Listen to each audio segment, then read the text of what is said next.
Tunay na paniniwala o wishful thinking. Sa lahat ng tagumpay na natamo ng mga tao sa paggamit ng Eloy, nagulat pa rin ako na iniisip ng maraming tao na bulog na ang lahat. Ngunit pagkatapos makipag-usap sa mga tao tungkol dito ay naunawaan ko kung bakit ganoon.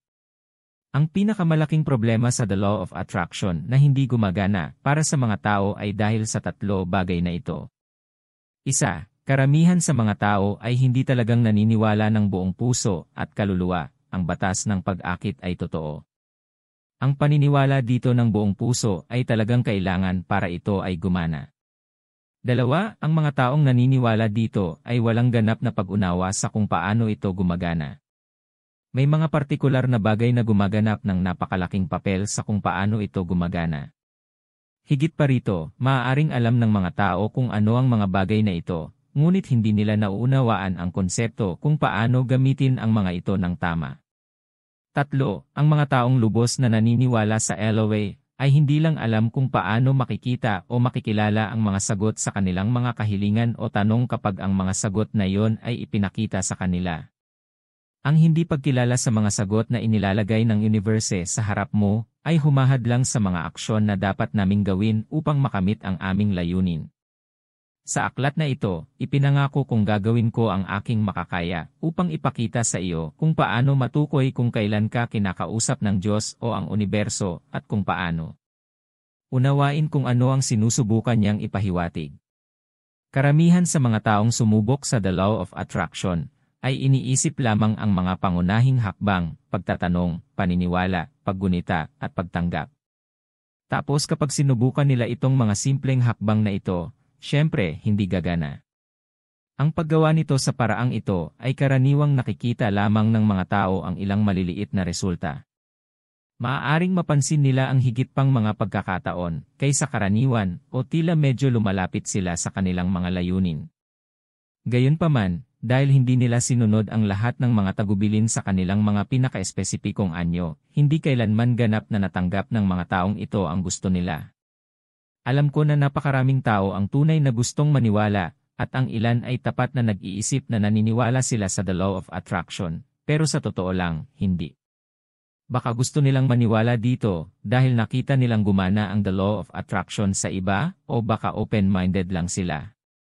Marahil ay nakita ng ilan sa mga taong ito na gumagana ito para sa kanila, sa kanilang mga sarili, ngunit nagkataon lang sila nang hindi nahayag ang kanilang mas malalaking pangarap. Ngunit subconsciously, sa isang lugar sa kanilang mga puso sila ay may kanilang mga pagdududa. Hanggat nananatili ang mga pag-aalinlangan na yon, hindi mahalaga kung gaano kalaki ang gustong maniwala ng isang tao sa The Law of Attraction. Ito ay hindi kailanman mag-ehersisyo para sa kanila sa ganitong paraan. At saka may mga kagaya ng asawa ko na iniisip na ang wishing at hoping ay pareho sa paniniwala. Laging sinasabi ng asawa ko na naniniwala siya na gumagana ang Eloy. Sa kasamaang palad, kasama ang mga salitang iyon, palaging may kontradiksyon sa pahayag. Halimbawa, ang aking asawa ay maraming nagrereklamo tungkol sa hindi makatipid ng pera at tungkol sa kanyang mahabang pag-commute papunta sa trabaho. Kapag nagreklamo siya tungkol sa pera, ipinapaalala ko sa kanya ang The Law of Attraction at itinuturo sa kanya na ang pagreklamo na ginagawa niya ay nagdudulot lamang ng mas maraming problema sa pagtitipid para sa kanya. Sa pangkalahatan, ang aking asawa ay isang masayang tao sa kabila ng kanyang mga issue sa pag-commute at pagtitipid ng pera. Siya ay isang kagalakan sa paligid at siya ay talagang alam kung paano magpatawa ng mga tao. Mahal siya ng mga bata hanggang sa mamatay at ibinibigay niya sa kanila ang lahat ng atensyong kailangan nila pagdating niya sa bahay. Ilan lang ang mga bagay na bumabagabag sa kanya, ngunit kapag nangyari yon, iniisip niya ang mga yon. Ang pag-iisip sa isang problema ay ang pinakamasamang bagay na maaari mong gawin. Kapag binayaran ng asawa ko ang mga bayarin, hinahayaan niya talaga ang kanyang sikmura na magalit dito. Totoo naman, sinasabi niya sa akin. Walang dahilan na dapat hayaan ng sinuman ang kanyang sarili na makaramdam ng ganito tungkol sa anumang bagay. Laging tandaan, kapag mas maraming emosyon ang inilalagay mo sa isang pag-iisip, mas mabilis na nagkakatotoo ang ideyang iyon. Kabilang dito ang lahat ng bagay na hindi ka nasisiyahan o kinakabahan. Saka kung totoo na, lalala lang ang sitwasyon. Hindi nakakatuwang magbayad ng mga bill, alam ko. Ngunit laging subukan na gawin ang iyong makakaya upang hindi manatili o hayaan ang iyong sarili na magalit tungkol dito. Kakailanganin mo pa ring bayaran ang bill, kaya talagang walang saysay na magalit dito. Hindi nito mababago ang iyong mga kalagayan. Kung sa tingin mo ang iyong sarili ay nagagalit dahil dito, simulang isipin kung gaano ka pasasalamat sa serbisyo o bagay na iyong natanggap na binabayaran mo. Kung nagbabayad ka ng sobrang malaking singil sa kuryente at nagsimula kang makaramdam ng galit na pakataas ng bayarin, subukan at isipin sa iyong sarili, well, at least may kuryente tayo. Nagpapasalamat ako at least meron tayo niyan. At kung mayroon kang pera para bayaran ang bayarin na yon, isipin mo. Sa iyong sarili, sigurado akong nagpapasalamat na nabayaran ko ang bayarin na ito upang patuloy nating matamasa ang kuryenteng mayroon tayo. Narinig ko rin ang mga taong nagsusulat ng mga salita, salamat sa mga serbisyong ibinigay. O, kung anuman ang ibinigay na serbisyo. Isinulat nila ito sa kwenta, inilalagay sa sobrang may tseke at ipinadala. Mayroong isang psikolohiya dito, na tatalakayin natin sa ibang pagkakataon kapag tinalakay natin ang pasasalamat. Ako ang unang taong sasang-ayon na mahirap ang buhay ng asawa ko. Kailangan niyang mag-commute, minsan 4 na oras sa pagmamaneho sa isang araw.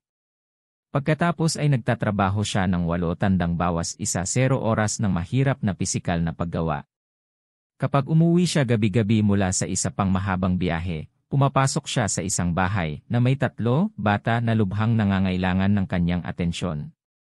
Ang gusto lang gawin ng mahirap ay matulog sa sopa. Oo, napakahirap ng buhay niya. Ngunit hindi ito kailangang maging ganoon. Sinusubukan kong sabihin sa kanya na maaari kaming lumapit sa kanyang trabaho. Ito ay ganap na posible. Siya ay may mas mahusay na kredito kaysa sa sinumang nakilala ko at kami.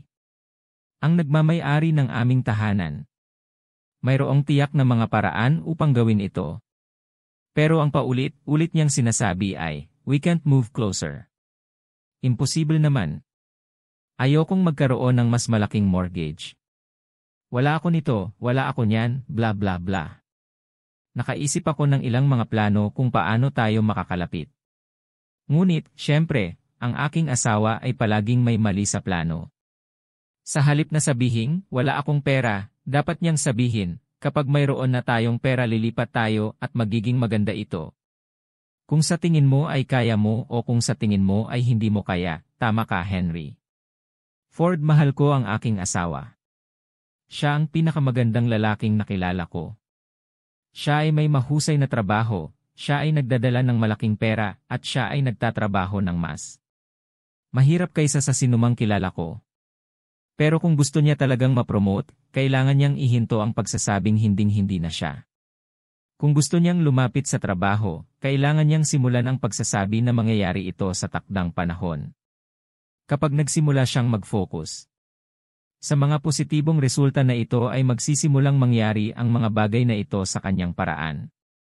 Minsan, kapag umuwi sa akin ang aking asawa, ay sinasabi niya, anak, siguradong maganda ang buhay mo, di ba? Pabiro niyang sinasabi ito, syempre. Nilagay ko lang tumayo, ngumiti at sabihin sa kanya, bakit o ginagawa ko?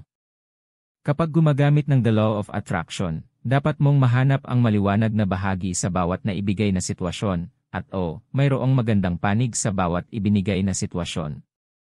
Gaya nga ng sabi ko, ayaw ng asawa ko sa commute niya. Sinasabi ko sa kanya na dapat siyang kumuha ng ilang mga audiobook o makinig sa radyo. Alam mo ba kung ano ang pinapakinggan niya habang nagmamaneho pa uwi? Nakikinig siya sa mga palabas tungkol sa pera at ekonomiya. Hindi nakakagulat na ayaw niya sa kanyang pag-commute. I tear and tell him to focus on the fact that at least he has some downtime bago siya makauwi sa amin. Dapat niyang subukan at isipin ito bilang kanyang pahinga bago siya umuwi at kailangang magtrabaho muli. Ang palaging pagtingin sa maliwanag na bahagi ay nangangailangan ng pagsasanay at pagsasanay. At pag-uulit, ngunit ito ay isang napakagandang bagay. Maraming tao ang masisipag at may mataas na layunin at adhikain. Ang ilan. Ang mga tao ay may malaking pag-asa at pangarap at mga wishful thinkers. Ang mga ito ay magagandang katangian na dapat taglayin, ngunit hindi ito ang tunay na paniniwala. Ang pag-asa at pagnanais ay hindi tungkol sa the law of attraction. Sa katunayan, ito ay lubos na kabaligtaran. Kapag ginamit ng tama ang LOA, hindi ka makakaasa na may mangyayari. Kailangan mong malaman na ito ay mangyayari. Ang paghawak sa mga pangarap ay isang ganap na kinakailangan upang maisakatuparan ang mga ito iyong buhay. Ngunit maraming tao na nanghahawakan sa kanilang mga pangarap ay may iba ding pinanghahawakan. Pinanghahawakan din nila ang lahat ng dahilan kung bakit hindi matutupad ang kanilang mga pangarap. Ang ibig kong sabihin ay nanaginip sila, pero palagi din nilang naiisip na hindi pa nangyayari at saka, lahat ng dahilan na hindi pa nangyayari. Marami sa mga taong ito ang may ideya sa kanilang isipan na ang pagkakaroon lamang ng mataas na pag-asa at pagnanasa ay gumagamit ng the law of attraction. Doon nila nawawala ang buong punto. Hindi kailanman isang masamang bagay na maging isang wishful thinker, ngunit hindi iyon magdadala sa iyo ng mas malapit sa iyong mga layunin. Ang pagnanais at pag-alam ay dalawang magkaibang bagay. Ang isa pang bagay na siguradong pipigilan ka sa pagkamit ng iyong mga layunin ay ang pessimism. Kung namumuhay ka ayon sa batas ni Murphy, lahat ng bagay na maaaring magkamali ay magkakamali pagkatapos ay hulaan kung ano. Bilang default, iyon mismo ang mangyayari para sa iyo. Ang pessimism at the LOA ay nasa dalawang magkabilang dulo ng field. Subukan at alisin ang anumang pesimismo sa iyong buhay. Magugulat ka sa mga resultang makikita mo sa pamamagitan lamang ng paglalapat ng isang simpleng kilos na ito. Imposibleng maging pessimistic at maniwala sa the law of attraction at the same time. Ang paniniwala ay ang susi sa lahat ng bagay sa buhay. Kung nais mong maging matagumpay sa anumang bagay, dapat kang ganap na maniwala at alamin sa katotohanan na makakamit mo ito. Lahat ng alam nating mangyayari para sa isang katotohanan, ay mangyayari para sa isang katotohanan. Maaaring ikaw ay isang taong talagang gustong maniwala sa the law of attraction, ngunit mayroon ka pa ring mga pagdududa. Maaari mong makita na may mga sandali na talagang tapat kang naniniwala dito, at pagkatapos ay may mga sandali na hindi mo. Kung gusto mo talagang maniwala sa LOA, gamitin mo ang LOA para matulungan kang maniwala at maalis ang iyong mga pagdududa. Dalhin ang maliliit na sandali na iyong pinaniniwalaan at tumakbo kasama sila. Sa mga sandaling iyon na nalaman mong naniniwala ka rito, matuwa tungkol dito, at pasalamatan ang the universe sa pagtulong sa iyong maniwala sa the law of attraction sa sandaling iyon. Ang bawat tao ay may pagdududa paminsan-minsan. Hindi naman tungkol sa kung ang the law of attraction ay gumagana o hindi, ngunit kung minsan, kahit na alam na ito ay gumagana, maaari pa rin tayong mag-alinlangan kung maaari nating matupad ang ating mga pangarap. Ito ay natural, lalo na kung nagsisimula ka pa lamang. Gumamit ng the law of attraction. Gamitin ang the law of attraction para matulungan kang maniwala dito at sa iyong mga pangarap sa mas malaking lawak. Kapag natagpuan mo ang iyong sarili sa isang sandali ng buong pananampalataya, magpasalamat sa sandaling iyon at pagkatapos ay hilingin sa the universe na tulungan kang maniwala dito sa paraang ito ng mas madalas. Matatagpuan mo ang iyong sarili na unti-unting nagsisimulang magkaroon ng higit at higit na pananampalataya dito habang tumatagal. At kung mas maraming pananampalataya ang mayroon ka dito, mas mahusay itong gumagana sa pagtupad ng iyong mga pangarap. Gawin lamang ito sa mga sandali na talagang naniniwala ka dito. Huwag gawin ito sa mga sandaling nararamdaman mong may pagdududa. Hindi mo madaya ang universe. Kung susubukan mo at pasalamatan ang the universe sa pagtulong sa iyong magkaroon ng higit na pananalig sa LOA sa isang sandali na talagang pinagdududahan mo ito, ang mga pag-aalinlangan na iyon ay magniningning nang mas maliwanag kaysa sa hilagang bituin at bilang kapalit ay patuloy kang makaramdam ng higit na pagdududa. Ikatumbas equals MC2. Ano ang ibig sabihin ng ikatumbas equals MC2? Sa pamamagitan ng agham, alam ng karamihan sa atin na ang kabuuan nito ang universo ay binubuo ng enerhiya. Ito ay isang malaking bola ng walang katapusang enerhiya. Naisip ni Albert Einstein ang relativity equation ng E katumbas equals mc2. Ang E ay enerhiya, ang m ay masa at ang c ay ang bilis ng liwanag. Ang dalawa ay nangangahulugan lamang na ang bilis ng liwanag ay parisukat. Sa madaling salita, ang enerhiya ay nagiging masa. Napatunayan na ngayon ng mga siyentipiko na maging ang ating mga iniisip at emosyon ay enerhiya din muli. Ano ang nagiging enerhiya? Ang misa. Ano ang masa? Ang misa ay bagay. Kaya paano gumagana ang enerhiya na ito? Ang ating mga iniisip ay nagiging katotohanan. Ang atmosfera ng daigdig ay maaaring napakalaki lamang. Ngunit ang Diyos ay nagbigay sa atin ng higit pa kaysa sa atmosfera ng lupa. Binigyan niya tayo ng walang katapusang dami ng espasyo na nagpapatuloy sa kawalang hanggan. Ang espasyong ito ay walang katapusang supply ng mga posibilidad. Linawin natin ito ng kaunti. Kapag tumitingin tayo sa kalawakan, nakikita natin ang mga planeta, ang buwan, araw, at mga bituin. Oo, mayroong higit pa doon, ngunit hayaan itong panatilihing simple. Ano ang nakikita natin sa pagitan ng lahat ng mga bagay na yon? Wala kaming nakikita walang laman na itim na espasyo. Ngunit ang wala ay talagang isang bagay. Ang bawat isang bit ng kadiliman na ito, na nakikita natin doon ay talagang puno ng vibrating probability waves o ether. Ang ether na ito ay kung saan ang bawat bagay sa sansinukob na ito ay nagsisimula sa pisikal na anyo. Ang mga alon na ito ay enerhiya tulad ng lahat ng bagay na maaari nating makita at mahahawakan at lahat ng hindi natin makita at mahahawakan, tulad ng pag-iisip, tunog at damdamin, dahil ang mga bagay na ito na hindi natin nakikita at nahawakan ay enerhiya din.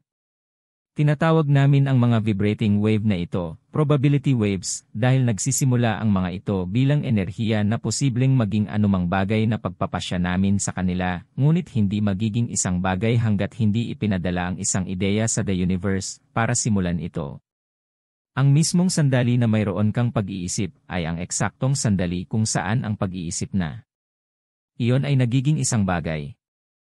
Ang pangalawang pag-iisip ay ipinadala sa ether. Ito ay nagiging isang maliit na butil sa kalawakan. Ito ang pinakasimula ng iyong pag-iisip na nalikha sa katotohanan. Kapag ang iyong pag-iisip ay tumama sa ether, ito ay nagiging isang aktwal, pisikal at naantig na katotohanan. Kapag ang bagay ng iyong pag-iisip ay nalikha sa napakaliit na anyo na ito, ikaw ang bahalang lumapit dito at habang ginagawa mo ito, patuloy itong lumalago sa ganap na anyo ng iyong pagnanais. Tandaan na hindi lang mga bagay ang gumagana sa ganitong paraan. Ang mga sitwasyon at pangyayari ay enerhiya din. Karaniwang bawat isang bagay at bawat isang bagay na nangyayari ay binubuo ng enerhiya kung nakikita man o hindi.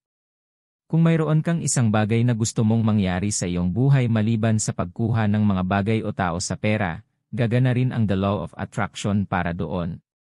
Halimbawa, ang paghahanap ng iyong soulmate, pag-aaral sa bilis ng pagbabasa, o pagpapahusay sa isang partikular na talento o sport. Okay, kaya iyon ay mahusay at lahat.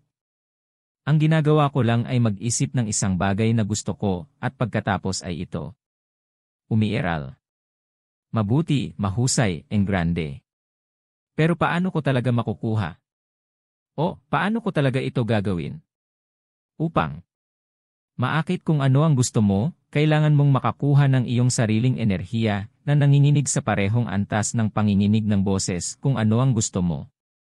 Nagsalita ako tungkol sa mga saloobin. Tulad ng iyong mga saloobin ay kung ano ang lumikha na. Maliit na butil ng iyong mga bagay ng pagmamahal sa unang lugar, ito rin ang ating mga kaisipan ang nagpapavibrate ng ating enerhiya sa parehong antas ng bagay na yon na naglalapit sa atin dito. Gayunpaman, sa kasamaang palad, hindi ito gaanong simple. Upang ang iyong pag-iisip ay aktwal na maipadala sa the universe, ang pag-iisip ay dapat magmula sa iyong subconscious mind. Lahat tayo ay may conscious at subconscious mind. Ang iyong conscious mind ay ang ginagamit mo sa pang-araw-araw na mga bagay. Maaari itong magsabi ng oras, magbasa ng mga libro, gumawa ng matematika, at gumawa ng pang-araw-araw na desisyon. Ang iyong subconscious mind ay kung saan hawak mo ang iyong pangmatagalang alaala at damdamin. Hindi nito masabi ang oras. Ito ay hindi kung ano ang iniisip mo, ngunit kung ano ang iyong nararamdaman. Ang iyong subconscious mind ay karaniwang kung ano ang nararamdaman mo sa iyong puso. Dapat mong makuha ang iyong hindi malay na isip o ang iyong puso upang gumana sa iyong malay tao na isip upang maipadala ang mga kaisipang gusto mo sa the universe. Ginagawa mo yon sa pamamagitan ng visualization at mararating natin yon sa ilang sandali. Nagdadasal ka ba? Kung hindi ang sagot mo, narito ako para sabihing mali ka. Lahat tayo. Ipagdasal natin ito man o hindi. Ang bawat iniisip mo ay isang panalangin. Kung ang pag-iisip ay isang bagay na gusto mo o isang bagay na hindi mo gusto, ang iyong mga iniisip ay mga panalangin na ipinapadala sa the universe palagi. Ang ating mga pag-iisip ay hindi tumitigil, kahit sa gabi kapag tayo ay nananaginip. Kahit na pakiramdam mo ay nalilito ka, iniisip mo pa rin. Ang aming mga isip ay patuloy na nagpapatuloy at nagpapatuloy at nagpapatuloy, tulad ng The Energizer Bunny. Hanggat nagpapatuloy ang ating mga iniisip, nagdarasal tayo. Mayroong ilang napakahalagang detalye sa bahaging ito ng The Law of Attraction na dapat mong lubos na maunawaan. Una sa lahat, hindi kayang ibahin ng universe ang pagkakaiba sa isang magandang pag-iisip o isang masamang pag-iisip. Hindi nito naiintindihan kung ang iyong iniisip ay isang bagay na gusto mo o isang bagay na hindi mo gusto. Dahil dito, ang paggamit ng mga salitang gusto ko o ayoko ay walang kabuluhan. Kung iniisip mo na ayokong mawala ng trabaho, hindi naririnig ng universe ang ayoko bahagi ng pahayag. Ang tanging naririnig lang nito ay ang pagkawala ng iyong bahagi sa trabaho. Isa pa, walang tainga ang universe. Kailangan mong maunawaan na ang anumang sasabihin mo ng malakas ay hindi maririnig. Kung sa loob ng isang buong taon ay paulit-ulit mong sinasabi, gusto kong bigyan ako ng aking boss ng pagtaas sa taong ito, ngunit sa iyong isip ay patuloy mong iniisip, hindi ako makakakuha ng pagtaas sa taong ito. Hulaan mo. Hindi mo makukuha ang pagtaas na yon. Walang narinig ang Diyos na sinabi mo. Pero narinig niya lahat ng iniisip mo. Humingi ka at ikaw ay makakatanggap. Kilalanin kung ano ang tunay mong iniisip at nararamdaman. Magkaroon ng ganap na kamalayan na sa bawat pag-iisip na mayroon ka, ito ay talagang humihiling ka ng isang bagay. Mula sa the universe at alamin na ang iyong mga panalangin ay dinidinig sa bawat sandali ng iyong buhay. Nais ibigay sa iyo ng universo ang gusto mo, kaya linawin ito at humingi lamang ng mga positibong bagay sa pamamagitan ng pagtutuon sa mga positibong bagay lamang. Sa madaling salita, mag-ingat sa gusto mo. Kapag nakapaglagay ka na ng positibong pag-iisip o enerhiya sa mundo at nagsimula na ang paglikha nito, paano mo talaga ito makukuha? Ang pagkuha ng gusto mo ay nakasalalay sa mga bagay na ito, ASK, pagtatanong kung ano ang gusto mo. Iyong MJ isipan at emosyon ang iyong sasalamat sa lahat ng mayroon ka ngayon at sa lahat ng mga bagay na iyong makukuha. Paniniwala, buo ang pananalig na makukuha mo ang gusto mo. Ang iyong mga visualization session, kasunod ng iyong intuition taking, action letting it geodetach. Tatalakayin natin ang lahat ng mga bagay na ito sa mga susunod na kabanata. Kakailanganin mong maunawaan ng mabuti ang mga ito upang mas mapalapit ka sa iyong mga layunin. Ngunit bago tayo pumasok sa mga detalye sa listahang ito, dapat mo munang tingnang mabuti kung ano ang iyong hinihiling at tiyaking ito ang iyong tunay na hinahangad ng puso. Nangangahulugan ito na kung ano ang hinihiling mo ay dapat na isang bagay na nais mong gawin ang halos lahat para makuha dahil yon ang gusto mo. Paano mo malalaman kung ang isang bagay ay ninanais ng iyong tunay na puso o hindi? Kung maaari kang gumawa ng mga dahilan kung bakit maaaring hindi mo ito makuha, iyon ay isang senyales na hindi mo ito nais na masama. Iyan ay hindi tunay na hangarin ng mga puso. Ang pagnanais ng tunay na puso ay walang dahilan. Makukuha natin ito at alam natin na makukuha natin ito kahit anong mangyari. Ang isang tunay na pagnanais ng puso ay isang bagay na gusto mo sa iyong katawan at isipan, ngunit ito rin ay isang bagay na nais mo sa iyong kaluluwa. Naranasan mo na bang maghangad ng isang bagay na alam mo lang sa iyong puso, nang walang anino ng pag-aalinlangan na matutupad mo ito? Iyan ang dapat mong pakiramdam tungkol sa pagsusulat. Bilang isang karera. Iyon ang naramdaman ko noong una kong napagdesisyonan na mag-self-publish ng aking unang libro. Tuwang-tuwa ako dito kaya isinulat ko ang aking pangalawa, pangatlo at pang-apat na libro bago pa man matapos ang mga ilustrasyon sa una. Hindi lahat ay nakabahagi sa aking sigasig. Gumagastos ako ng maraming pera sa mga guhit para sa aking unang libro at ang aking asawa ay kinakabahan tungkol dito. Paulit-ulit kong sinasabi sa kanya na alam ko lang na ito ang dapat mangyari sa akin. Alam ko sa loob ko na magiging maayos ang aking mga libro at ginagawa ko ang lahat ng tamang bagay para mangyari iyon. Buong puso ko itong naramdaman at walang makakapigil sa akin. Ngayon, subukan at manatili sa akin. Ang mga susunod na talata ay medyo nakakalito. Basahin muli ang mga ito kung kailangan mo. Ang ilan sa inyo ay maaaring mag-isip, ngunit Jenny, marahil ang iyong subconscious mind ay alam lamang na ang iyong mga libro ay magiging maganda dahil ang iyong tadhana ay nakatakdang pumunta sa ganoong paraan. Marahil ay otomatiko mong alam ito dahil ang iyong subconscious mind ay nagsasabi lamang sa iyo kung ano ang mangyayari pa rin. Tama ka sa isang bagay. Ang subconscious mind ko ang naglagay ng mga positive thoughts doon. Gayunpaman, ito ay hindi dahil ang aking mga libro ay nakalaan sa maayos. Tulad ng lahat ng bagay sa buhay, ang tagumpay ng aking mga libro ay maaaring pumunta sa alinmang paraan. Kahit ngayon, kaya pa rin nila. Nakikita mo, wala akong anumang nakatakdang tadhana ng kung ano ang dapat na otomatikong mangyari sa akin, at gayon din sa iyo. Lahat tayo ay lumikha ng ating sariling kapalaran sa ating buhay, habang tayo ay nagpapatuloy. Hindi ko alam na magiging maayos ang mga libro ko dahil lang nasa card na ito para sa akin. Kabaliktaran niyon. Kinailangan ko munang maniwala sa tagumpay ng aking mga libro bago nilikha ang tadhana nito. Kaya, bakit napakalakas ng pakiramdam ko na ang aking mga libro ay magiging matagumpay sa simula? Paano at bakit ko lang nalaman na ang aking mga libro ay magiging matagumpay? Alam ko, dahil ito ang aking tunay na pagnanais na maging matagumpay sila. Kapag ang isang bagay ay isang tunay na pagnanais ng mga puso, hindi natin malay na alam natin na gagawin natin ang anumang kinakailangan upang magawa ito. Dahil ang tagumpay ng aking mga libro ay ang aking tunay na pagnanais ng puso, alam na ng aking subconscious mind na hindi ko tatanggapin ang mas mababa, at sa gayon ito ay patuloy na nagbigay sa akin ng pakiramdam ng ganap na katiyakan na ito ay mangyayari. Tama ko. Naging maayos ang aking mga libro. Napakahusay nilang ginawa, dahil gusto ko ito ng buong puso at sa makatuwid, sa hindi malay, alam kong mangyayari ito. I wanted it enough na hindi ako papayag na may humarang sa akin. Ito ang dapat mong maramdaman tungkol sa lahat ng mga layunin na itinakda mo para sa iyong sarili. Kunin ang iyong sarili sa antas na iyon. Ang mga matagumpay na tao ay may hilig sa kung ano ang gusto nila. Kasama ng pasyon ang tiyaga. Tiyaga, determinasyon, drive, motibasyon at inspirasyon para makuha ang gusto. Kapag ikaw ay may pagkahilig sa isang bagay, kung gayon ito ay isang tunay na pagnanais ng mga puso.